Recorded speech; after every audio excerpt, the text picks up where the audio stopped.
Coming up on today's Locked On Dodgers, the Dodgers split the series with the Mets. We'll talk about that. We'll talk about Dave Roberts trying to pitch a position player when he couldn't. We'll talk about Walker Buehler, and we'll talk about some umpires. So that's what's on tap. So make sure to keep it Locked On Dodgers.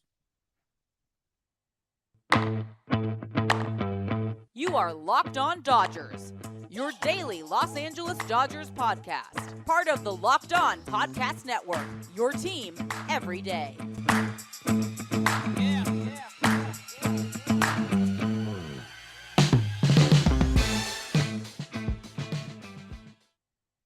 Yo, Dodger fans. Welcome to Locked On Dodgers.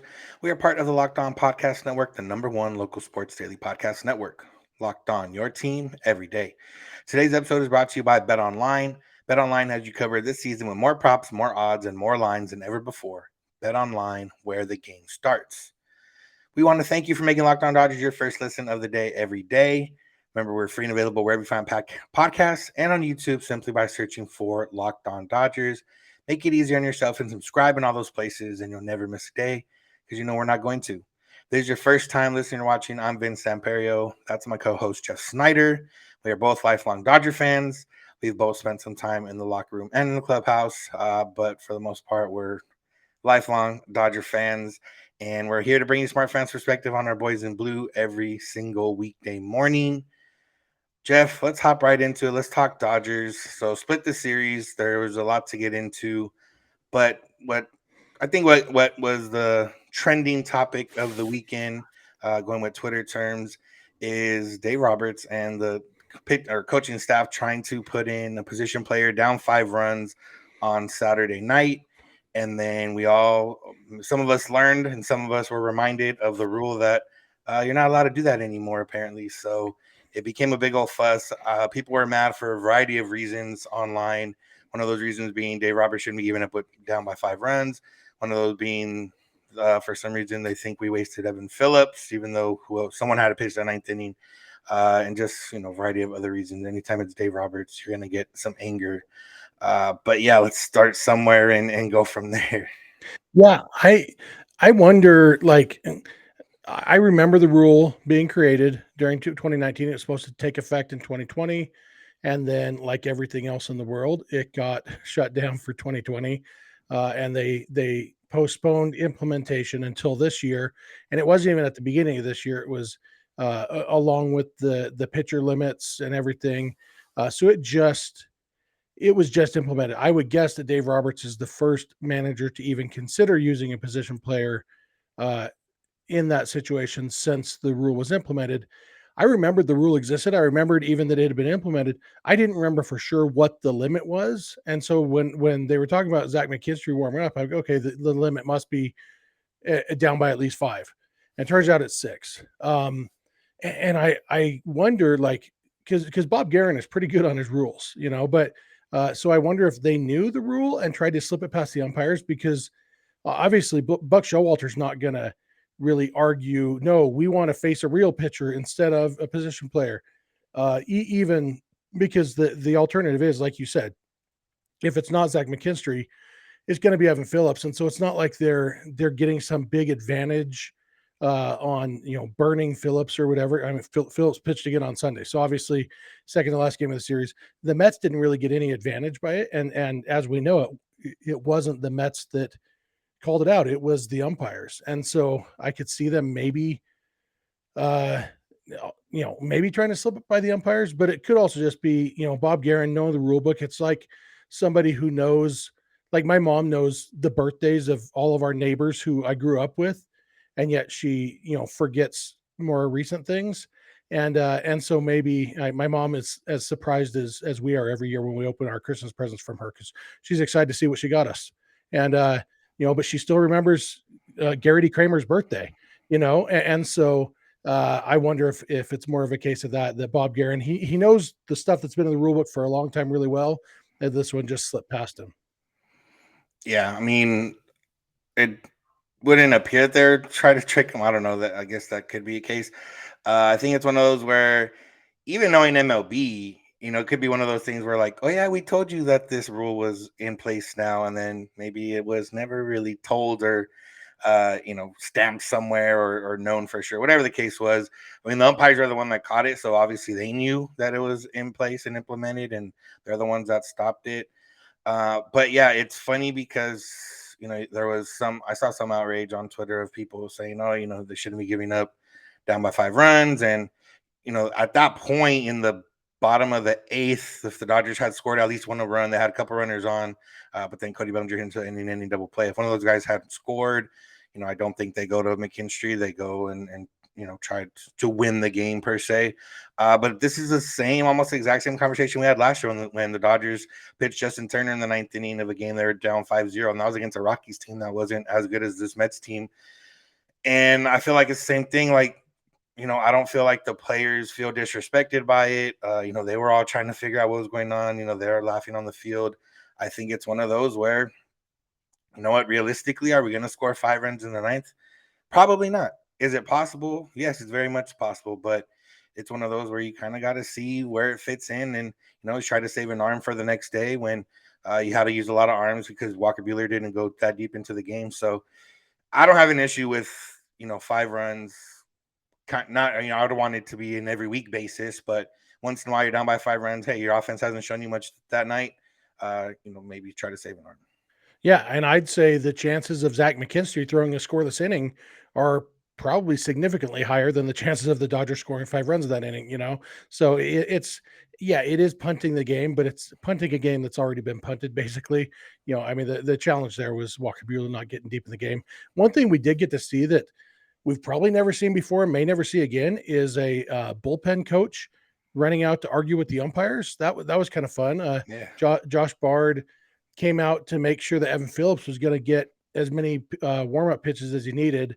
And, it may have just been a stalling tactic. I think maybe Oral and Tim were talking about that on Sunday, that he might have just been, I'm going to go out there and argue because, that'll buy some time for Phillips to warm up. I saw him mouth the words player safety or something safety. So yeah, he was arguing for that. And like I said, could have been stalling, could have been just trying to and figure Buck it out. Showalter said after the game, the Mets manager, he said we were in favor of letting him get as many pitches as he needed. We're not interested in getting a pitcher hurt, and so that was good. But yeah, it's fun to see a bullpen coach arguing with an umpire. I don't know if we've ever seen that before, and he didn't get ejected. That would have been fun, but he was passionate, and that's good. Yeah, it's I don't know. It did remind me of. There's been a couple times this weekend. And I'm not going to name any names. It's people I like, but I've seen people on social media using the word embarrassing to describe things about that. They're embarrassed by Dave Roberts not knowing that rule, embarrassed by not getting the run in on Sunday and with the runner on second and nobody out in the 10th inning. And, I'm not going to tell you how to fan how you want, but if you are embarrassed by the way the Dodgers play baseball or by the way Dave Roberts remembers rules, maybe you're a little too invested. And that's coming from, I do a podcast about the Dodgers 5 days a week. I'm pretty darn invested. I have never been embarrassed by anything that happened on a baseball field that I wasn't a part of. And if it's just a word you're using, I don't know. It's kind of a tired word. So maybe get a better word, because it's not embarrassing. For us, we're just watching. And even for the players, sometimes managers scoring in position. Nobody's embarrassed about it. It's baseball. So anyway. Yeah. I mean, you can feel like, I guess the only way you feel embarrassed is if like when your friend is clowning you, but that's just, you feel. Even that's your friend's problem. If your friend's not a Dodgers fan, he's got a lot of problems in his life. Let him enjoy every once in a while. I don't know. I don't care what other people think. Yeah. So, all right. We're going to talk about some umpiring stuff and just kind of bullpen usage because of maybe some umpiring things. But first, let's talk about Athletic Greens. It's a product that I've started using every day. And I started taking it, get some more energy in my life.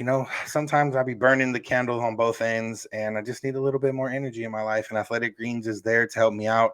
It's the first thing I drink in the morning. 1 scoop. I usually put it in water, but sometimes I'll put it in maybe a shake or something like that. But what is Athletic Greens AG1? Well, you're going to absorb 75 high-quality vitamins, minerals, whole food source superfoods, probiotics, and adaptogens to help you start your day right. And it's a special blend of ingredients that supports your gut health, your nervous system, your immune system, energy, focus, recovery, and aging, all those things. So why wouldn't you want to try it? And price wise, it's really a bargain. It costs you less than $3 a day, and you're investing in your health, and it's cheaper than cold brew habit. And especially Starbucks prices are going up if you're somebody that drinks coffee, which I don't. But it's cheaper than getting all the supplements, buying like 10 different types of multivitamins or even three types of multivitamins, whatever the case. It's all right there in one easy to use scoop. Check it out right now. And to make it easy on yourself, you can get a free 1 year supply of immune supporting vitamin D and 5 free travel packs with your first purchase. All you have to do is visit athleticgreens.com/MLB network. Again, that's athleticgreens.com/MLB network to take ownership over your health and pick up the ultimate daily nutritional insurance. We have an important favor to ask you. There's a survey that's been put together so we can learn more about our listeners like you and make your favorite Locked On podcast even better. There's your opportunity to tell us what you like and don't like about Locked On Podcasts. So go to lockedonpodcast.com/survey right now to get started. Won't take very long, and you can qualify for a chance to win one of 10 $100 Ticketmaster gift cards. Go see a show, go see somebody this summer. So take our audience survey at lockedonpodcast.com/survey, and we thank you in advance for your help. All right, Jeff. So you came in the pre-show when we are talking, and you had some thoughts about umpires, mainly stemming from the game on Sunday, but just generally stemming from umpires throughout the year.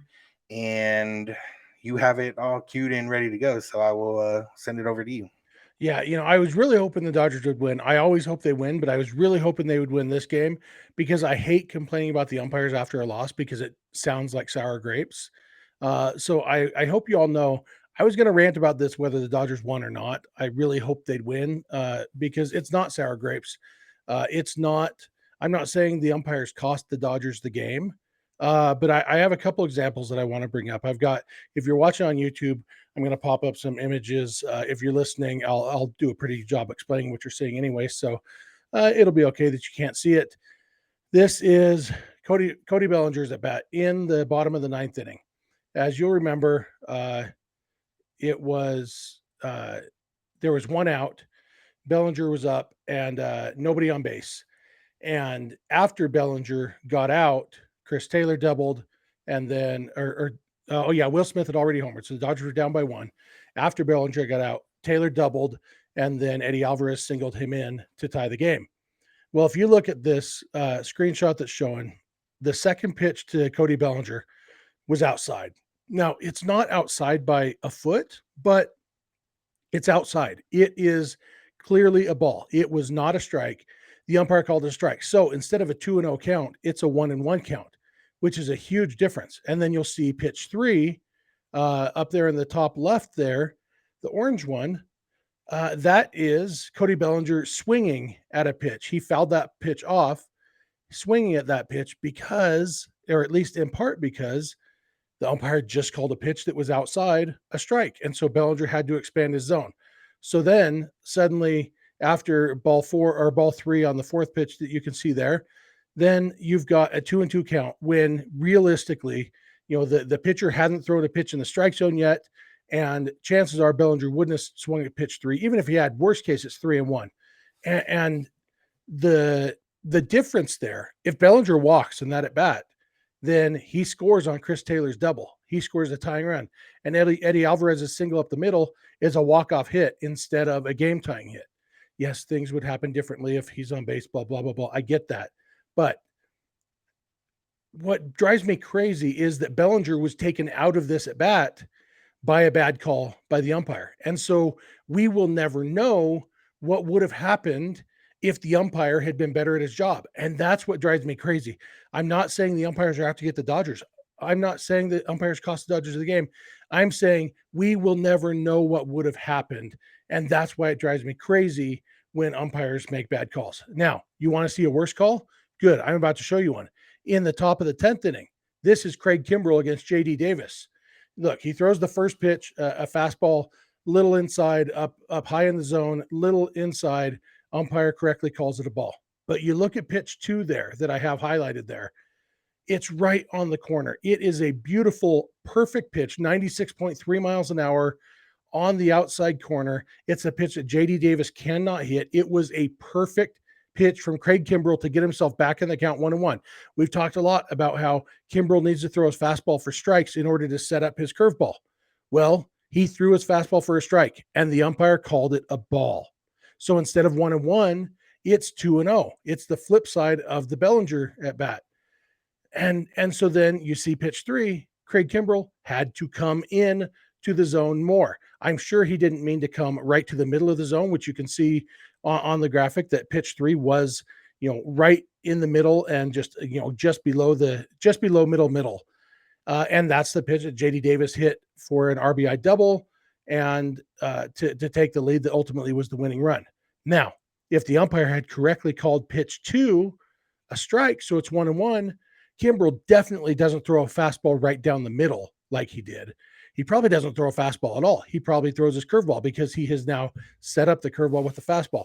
Either way, the umpire took the corners out of play by missing that call. And that's the sort of thing. We will never know what would have happened if JD Davis had to face Craig Kimbrell with a good strike zone going on. What we know is what happened.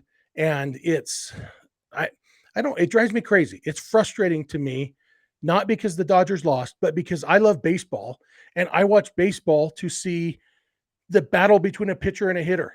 The mind games. Okay, what should we throw him? He's guessing. But they don't know that we know. All this guessing and everything. I don't want the umpire's human element involved at all. I don't care if the umpire can see well.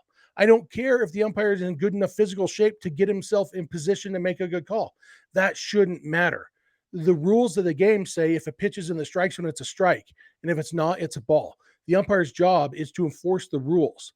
And so when an umpire misses a call, people say, oh, human element, shut up. I get my human element for the players. I don't need it from the umpires because I want to watch players play baseball against each other.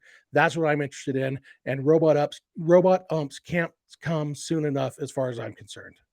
And we've talked about this before in the sense that it feels not like significantly different, but as Dodger fans, with the guys they've had on the team the last few years, with guys like Max Muncy, with guys, like Justin Turner and even Mookie Betts and now Freddie Freeman, guys that control the zone. And, there's times where, yeah, you as a fan get frustrated when they don't swing at a pitch, even if it's technically a ball, but they call it a strike and you're like, oh man, that's too close. And, realistically, these guys are taking pitches that are in but they're balls by the rules of the game. That's a ball.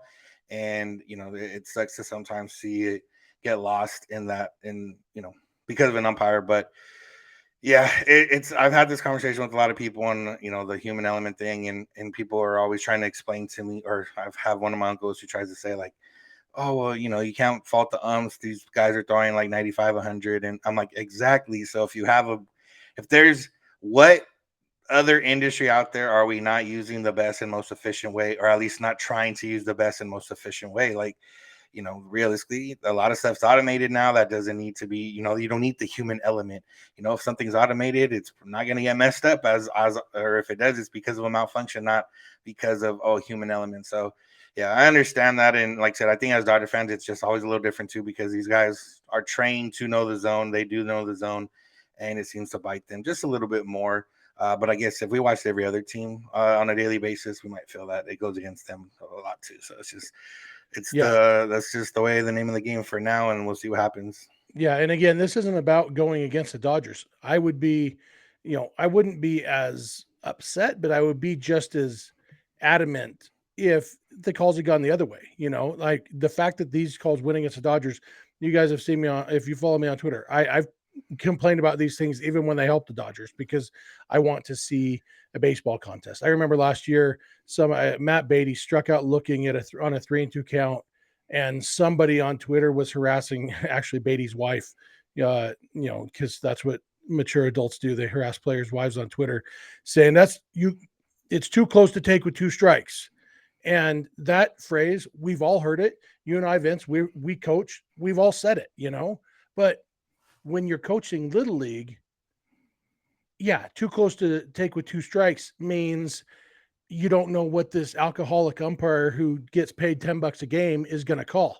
But in the major leagues, the only reason for too close to take with two strikes is your judgment might be slightly off and you might actually misjudge where it is. That's why you got to be protecting. But in the case of the Matt Beatty game, the pitch was 2 inches inside. And so he was right not to swing at it, and the umpire was wrong. So once you get to the major league level, balls should be called balls and strikes should be called strikes. That's my controversial opinion today. And even with like even though if replay review don't 100% agree with it, I mean, I think the other day was the anniversary of Armando Galarraga losing his perfect game because of human element. And I mean, nowadays it wouldn't have happened. So there are reasons to make it a better process for all involved. And even though they haven't perfected the process of that part, it's still better than it was before, which is that guy never got his perfect game. So Yeah, and I'm positive computers could do better than the 94% average that umpires are doing now. 94% when it comes to calling balls and strikes is not an A. That's an yeah. F. So we're going to talk about Dodgers starting pitching and the loss of another position player. First, let's talk about BetOnline.net. It is the one-stop shop for all your sports developments, news, and odds, including this year's basketball championship matchup, NHL conference finals, MLB, and all the latest fighting news from MMA and UFC to boxing. You look at their main site right now. They talked about the French Open, which Nadal just won. They talk about possible Jake Paul opponents. So there's just, there's also not as premier talent sports on there as well. So BetOnline has you all covered, all the odds, live betting, esports, podcasts. You can find all the Locked On podcasts there. You can find scores and everything else that you need. So betonline.net, check it out. It's all you really need in this world of sports and betting. So head to the website today and laptop more advice. Learn all about the trends, learn all about the action. And BetOnline is your continued search for all your sports wagering information. BetOnline, where the game starts. All right, before we get into the starting pitching and updates there, the Dodgers lost Edwin Rios for a significant amount of time. He tore his hamstring tear, came off the bone. That always sounds worse than I guess what it actually is. He's going to be out at least a few weeks. I would say probably 2 months would be a generous thing for him to get to for him to be out. Eddie Alvarez, who we talked about last week, finally did make it after we talked about him. But unfortunately, for this reason, Kevin Pillar also had surgery on his shoulder. And Dave Roberts said, for all intents and purposes, he will be out for the rest of the season. So Pilar, not so much of a loss, more other than a depth loss.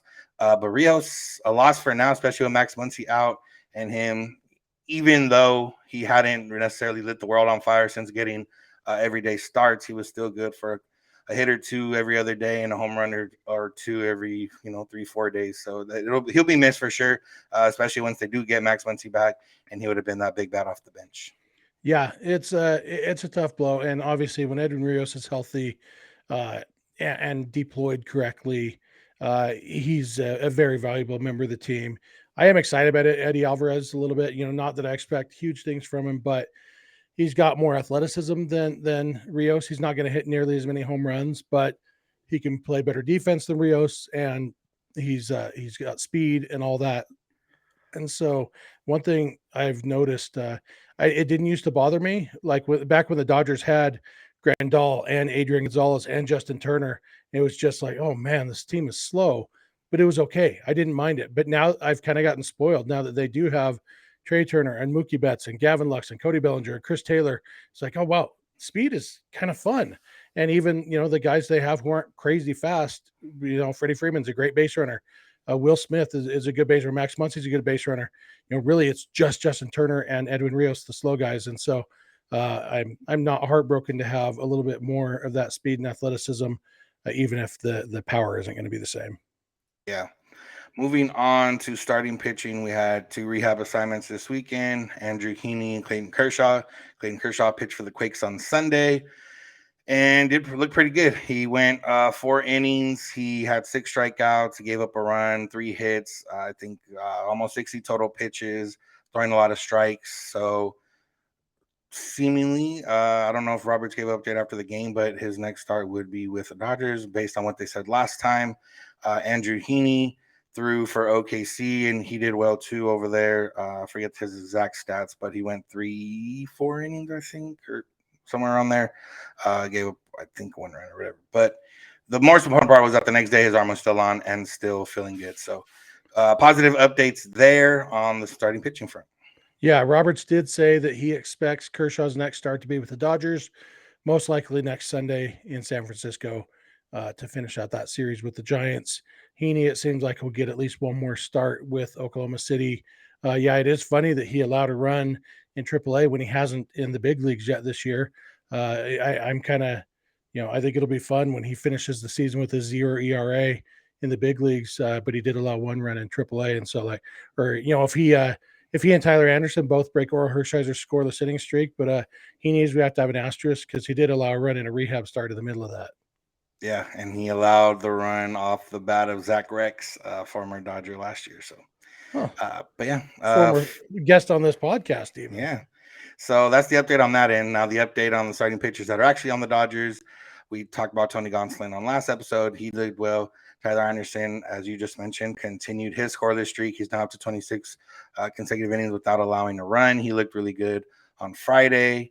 Walker Buehler, who was probably the one we're going to talk about the most here on Saturday.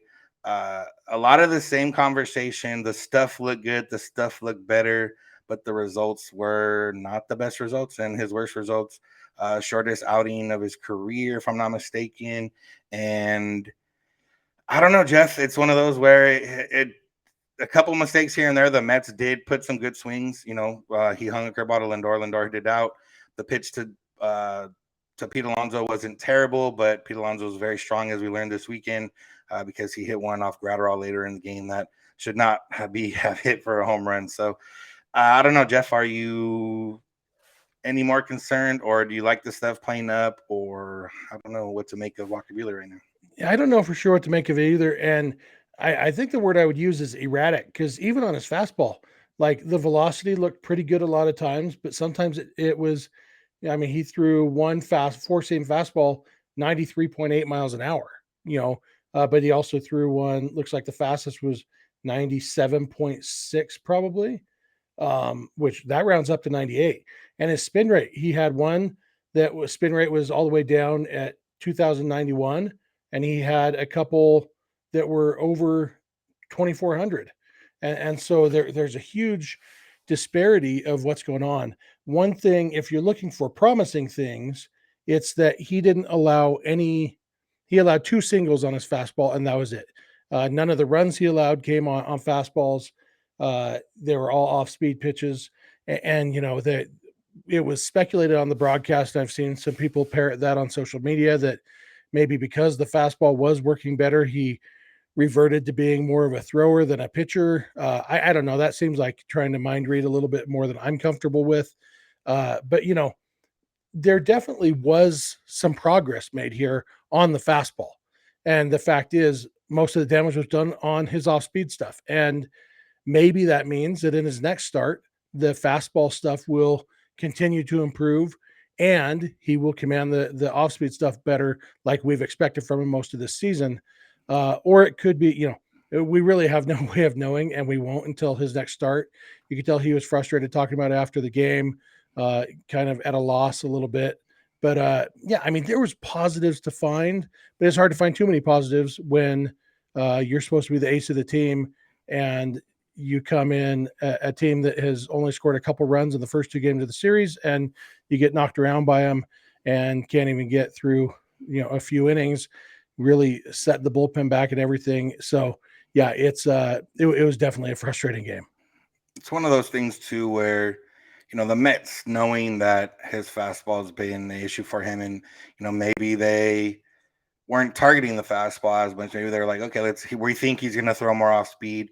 Let's sit and wait for it. They showed the video, I think on Sunday, or they showed where Brandon Nimmo led off the game, got out, but then told Lindor something.